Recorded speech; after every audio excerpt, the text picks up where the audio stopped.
Bismillahirrahmanirrahim. Assalamualaikum warahmatullahi wabarakatuh. Baiklah, halo Sobat Afta, dimanapun kalian berada, semoga kita selalu berada dalam lindungan Allah Subhanahu Wa Taala. Amin ya Allah ya Rabbal Alamin. Kembali lagi dengan kami di bidang advokasi di program Bisa Bincang Bersama Advokasi. Alhamdulillah sudah hadir bersama narasumber kita pada malam hari ini, Al-Mukarram Ustaz Martin. Ustaz, apa kabar malam hari ini Ustaz? Alhamdulillah baik. Alhamdulillah baik. Sedikit informasi, beliau merupakan anggota pimpinan cabang Ikatan Pelajar Muhammadiyah Singaparna di bidang KDI, dan beliau juga merupakan mahasiswa yang di mana Sekarang saya mahasiswa semester 2 di Universitas Siliwangi. Baiklah Ustaz, untuk tema Bisa pada malam hari ini yaitu tentang menyelaraskan kehidupan perkuliahan dan juga pengabdian di pesantren. Enggak. Oke Ustaz, kita mulai dari hal yang sederhana aja dulu Ustaz. Soal pengalaman, menurut Ustaz kira-kira pengalaman apa sih yang benar-benar membentuk cara pandang dan juga berpikir Ustaz sampai sekarang? Oke, ini pertanyaan sangat bagus ya. Bagaimana cara saya membentuk ketika membentuk sudut pandang itu? Yang pertama, ketika saya masa-masa menjadi santri, juga masa-masa saya sekarang sebagai pembina di pesantren Muhammadiyah Buton, juga mahasiswa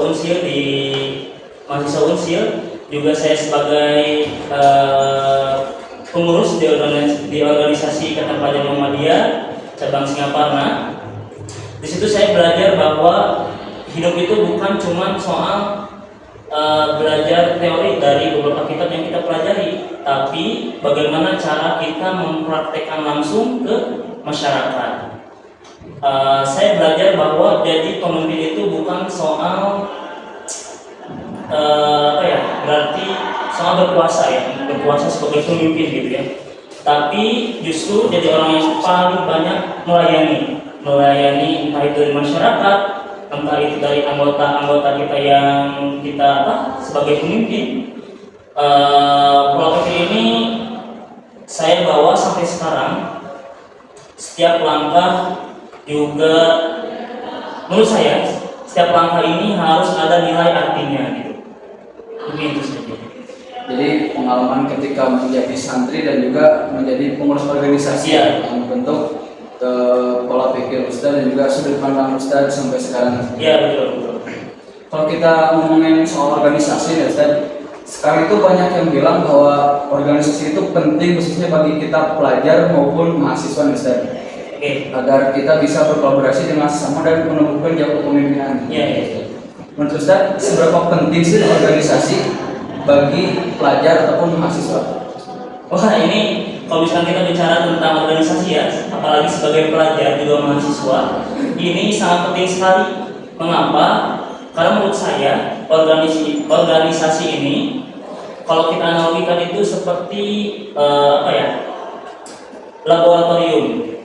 Kalau misalkan kita di kelas itu kita belajar ilmu, kalau misalkan kita di organisasi kita belajar leadership, ya kita belajar leadership, juga kita belajar kolaborasi bersama teman-teman organisasi.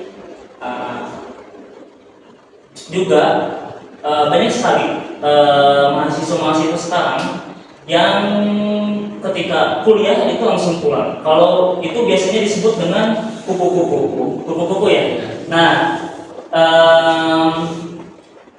biasanya ya mahasiswa seperti itu ketika terjun langsung ke masyarakat itu kebanyakan dari mereka bakal mungkin kaget karena tidak terbiasa dengan hal-hal yang seperti itu begitu. Jadi kalau misalkan kita berbicara seberapa penting sih organisasi, apalagi kita sebagai pelajar, apalagi kita sebagai mahasiswa, itu sangat penting banget karena di sana kita belajar leadership juga kolaborasi bersama tim. Berarti bagi kita para pelajar dan mungkin juga mahasiswa berorganisasi itu sangat penting ya Ustaz? Iya betul.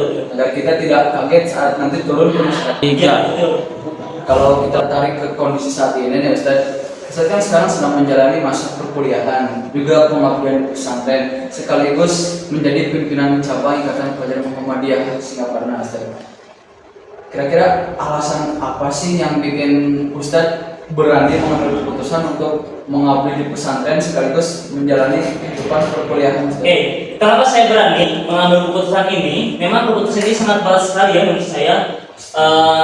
Menyambil kuliah saat saya sebagai pembina di pesantren ini, juga saya aktif di organisasi, karena saya percaya ketika ilmu itu hidup,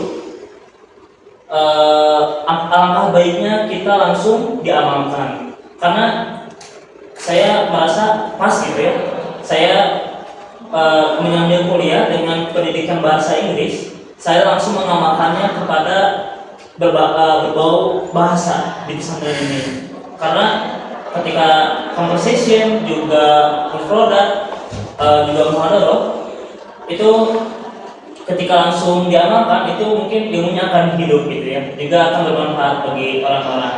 Intinya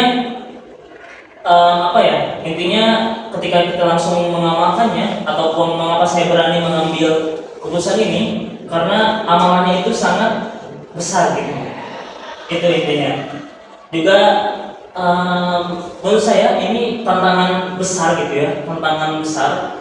Mengapa tantangannya sangat besar? Karena jelas saya harus cepat-cepat gitu mengganti peran. Jam 7 pagi sampai sore itu saya harus menjadi peran sebagai mahasiswa dan harus mendengarkan beberapa ilmu dari dosen. Juga dari sore sampai malam saya harus mendengarkan atau mengurus beberapa anak-anak santri di sini, mendengarkan beberapa nasihat dari para pimpinan, dari para asatidz yang lainnya. Itu tantangan yang sangat berat gitu bagi saya. Ya mungkin ini capek sekali ya, tapi saya pikir ini mungkin capek, tapi capeknya sangat bermakna mungkin ya, kalau menurut saya gitu. Ya ini memang harus saya jalani gitu, memang ini keputusan saya sendiri, mungkin ini yang terbaik dari Allah Subhanahu wa Ta'ala. Berarti tantangan terberat Ustaz di kondisi seperti ini adalah waktu ya Ustaz? Iya, waktu. Untuk bisa membagi saat menjadi mahasiswa dan juga menjadi pembina di pesantren. Iya, betul. Terkadang ya Ustaz kan ada orang yang kuliahnya tuh bahkan lebih dari 4 tahun gara-gara dia tuh mementingkan hal-hal seperti organisasi ataupun pekerjaan gitu daripada fokus untuk menyelesaikan kuliahnya. Yeah. Nah, bagaimana cara Ustadz untuk bisa menyelaraskan dan menyeimbangkan antara waktu kuliah dan juga mengabdi di pesantren agar tidak bablas gitu? Oke. Kalau saya sendiri itu kita harus tahu skala prioritas, di mana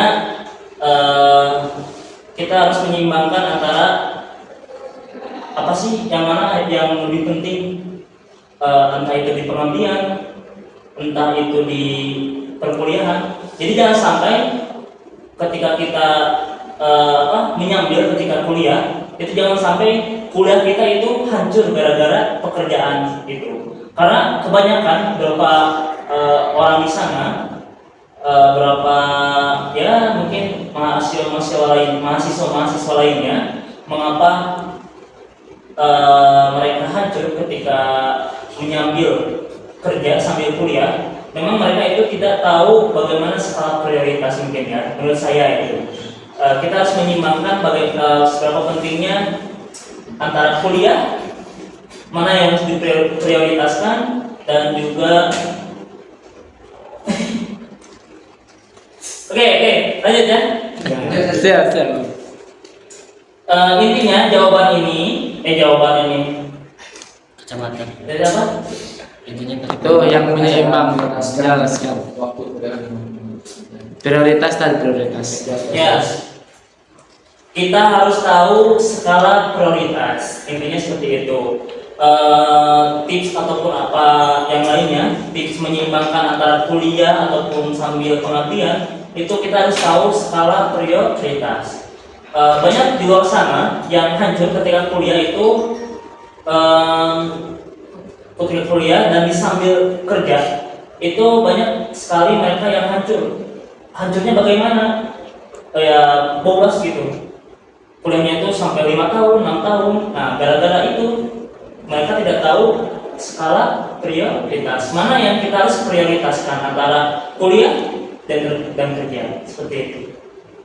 Berarti kita boleh fokus kuliah, tapi kerja juga tidak hancur di sana ya. Ya, Ataupun begitu. sebaliknya. Berarti skala prioritas di sini penting. Iya, ya? penting banget.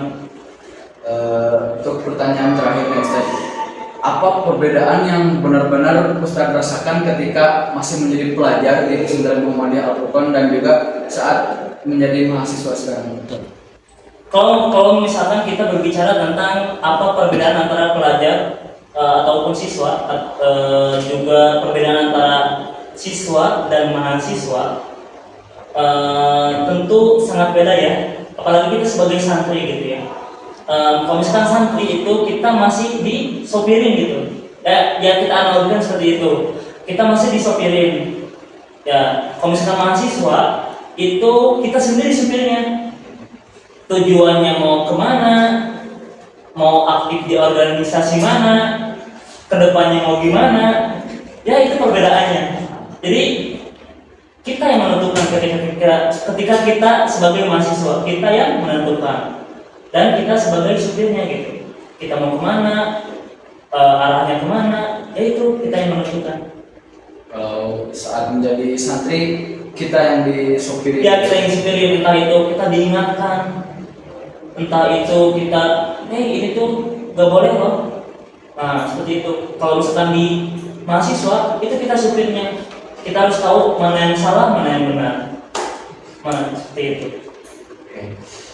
Sebelum kita tutup nih, kira-kira ada gak nih pesan singkat untuk kita sebagai pelajar ataupun para pemirsa yang ada di rumah? Pesan singkat. Untuk pesan kepada para pelajar juga kepada mahasiswa, pesan saya singkat: delete masa lalu, update masa kini, download masa depan.